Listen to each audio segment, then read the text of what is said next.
Assalamualaikum warahmatullahi wabarakatuh. Introduction myself. Hai, perkenalkan nama saya Iro Suhendang dengan NIM 210714, Prodi Ekonomi dan Bisnis Universitas Primagraha.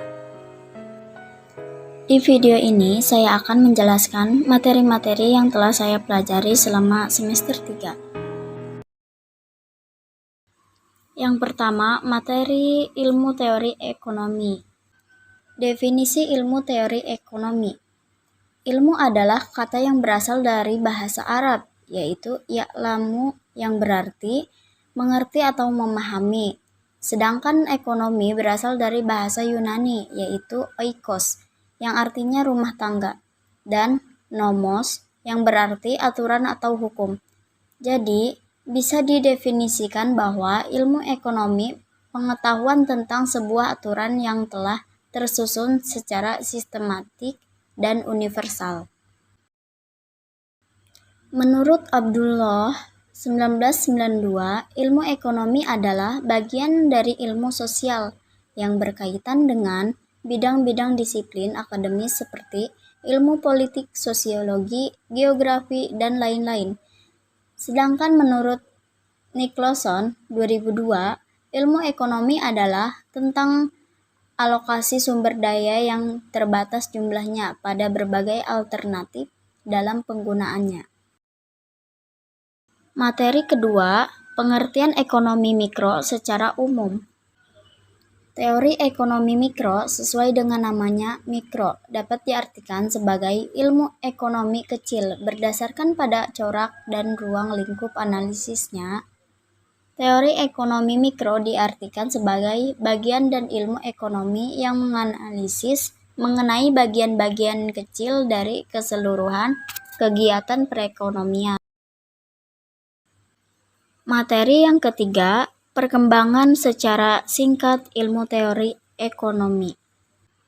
Perkembangan ilmu ekonomi sudah dimulai oleh Aristoteles 350 sebelum Masehi dan baru menjadi disiplin ilmu tersendiri sejak tahun 1776 dengan pelopor Adam Smith.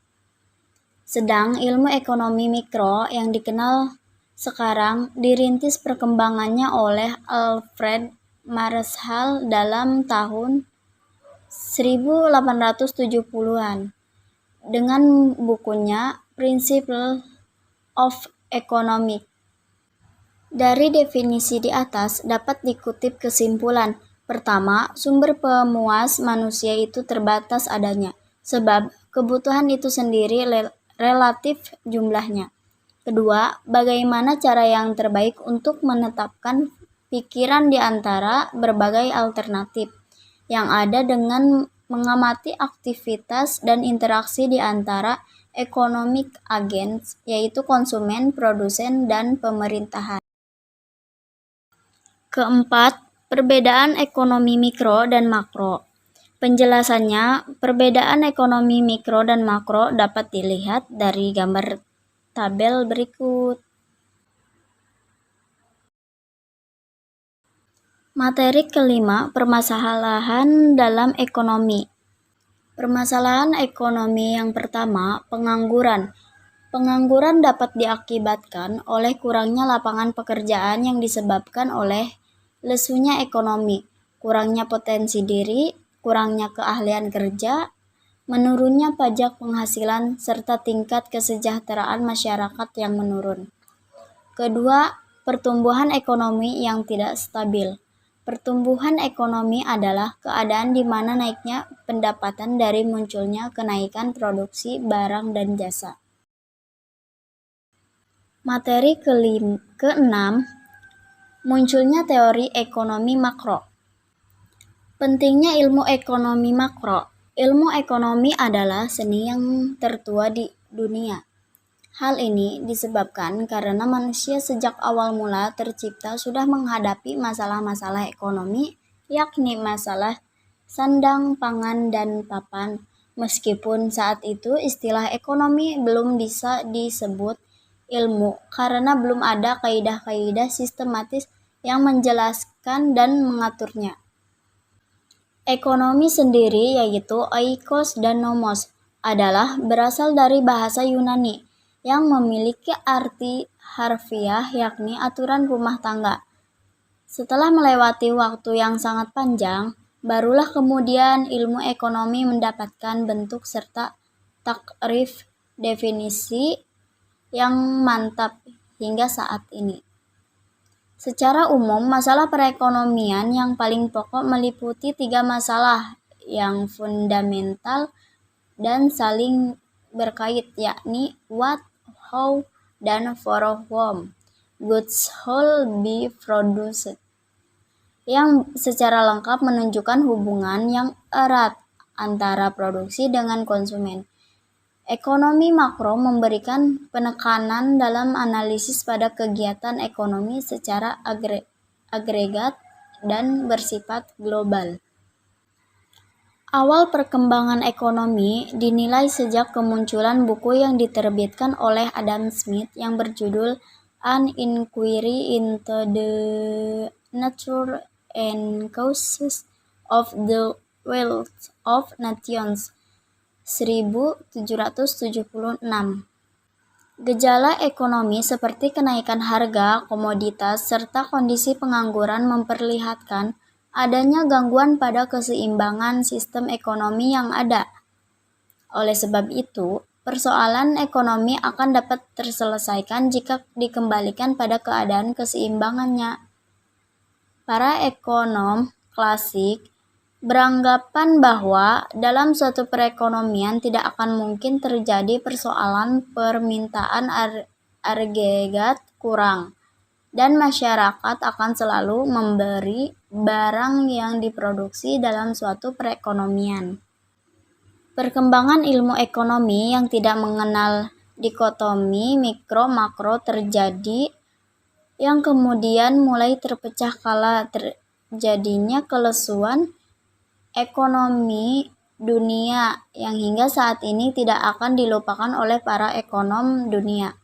Pertumbuhan ekonomi merupakan suatu kondisi perkembangan dalam kegiatan perekonomian yang menyebabkan kapasitas barang dan jasa yang diproduksi dalam masyarakat meningkat.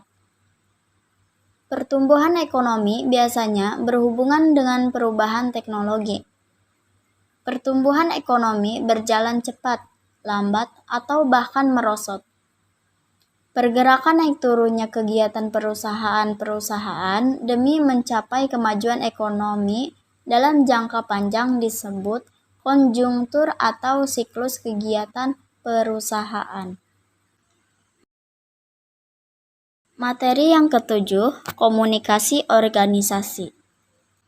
Komunikasi organisasi dapat didefinisikan sebagai petunjuk dan penafsiran pesan di antara unit-unit komunikasi yang merupakan bagian dari suatu organisasi tertentu. Definisi tersebut lebih menekankan pada aspek fungsional objektif, sedangkan bila dilihat dari perspektif interpretatif subjektif, komunikasi organisasi dipandang sebagai proses penciptaan makna atas interaksi yang merupakan organisasi. Fungsi komunikasi organisasi yang pertama, mengarahkan ketetapan, kedua, memberikan arahan instruksi, memimpin dan mengembangkan usaha, ketiga, mengelola informasi yang berasal dari dalam dan luar organisasi, yang terakhir, mengomunikasikan dan mensosialisasikan budaya organisasi. Materi ke-8, kerja tim dalam organisasi. Definisi kerjasama tim adalah sekelompok orang-orang yang bekerja sama untuk mencapai tujuan yang sama, dan tujuan tersebut akan lebih mudah diperoleh dengan melakukan kerja sama tim daripada dilakukan sendiri. Tujuan kerja tim dalam organisasi. Tujuan bekerja dalam tim antara lain untuk meningkatkan produktivitas dan efektivitas kerja, Suatu tim dikatakan efektif jika telah memiliki ciri-ciri sebagai berikut. Pertama, tujuan yang jelas dan operasional.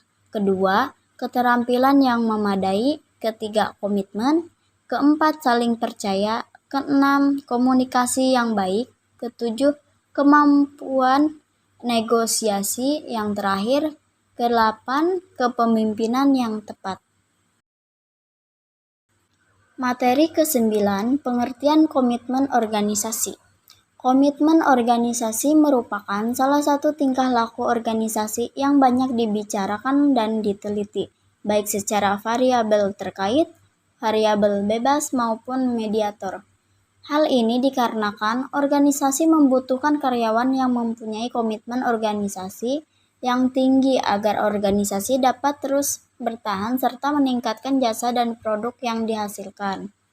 Adapun pengertian komitmen organisasi, menurut Robbins dan Jukde 2007, mendefinisikan sebagai suatu keadaan di mana seorang individu memiliki organisasi serta tujuan-tujuan dan keinginannya untuk mempertahankan keanggotaannya dalam organisasi. Fungsi komitmen organisasi yaitu untuk mempertahankan hubungan dari berbagai hal seperti organisasi, pertemanan atau rekan kerja. Misalnya dalam organisasi bertujuan untuk mempertahankan anggotanya.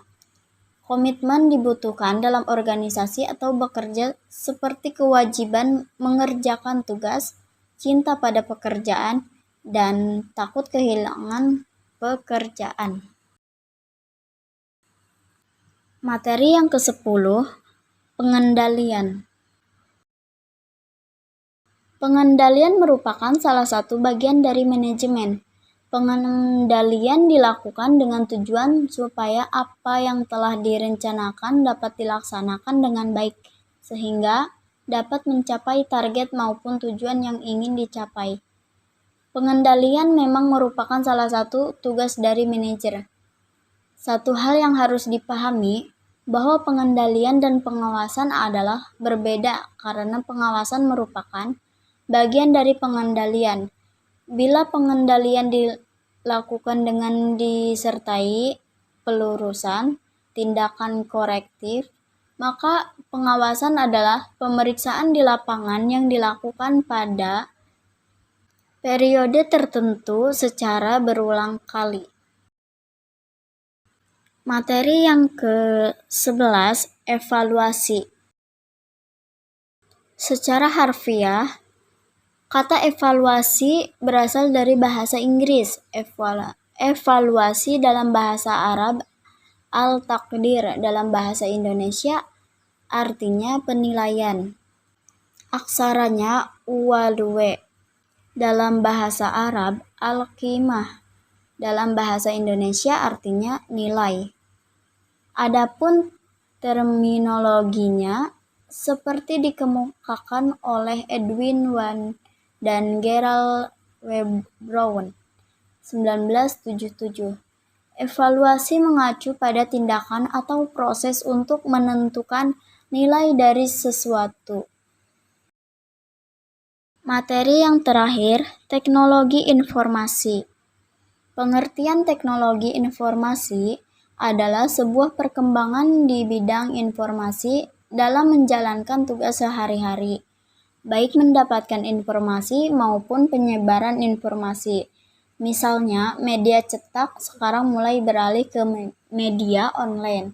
Dengan perangkat komputer maupun gadget kita dapat menikmati informasi.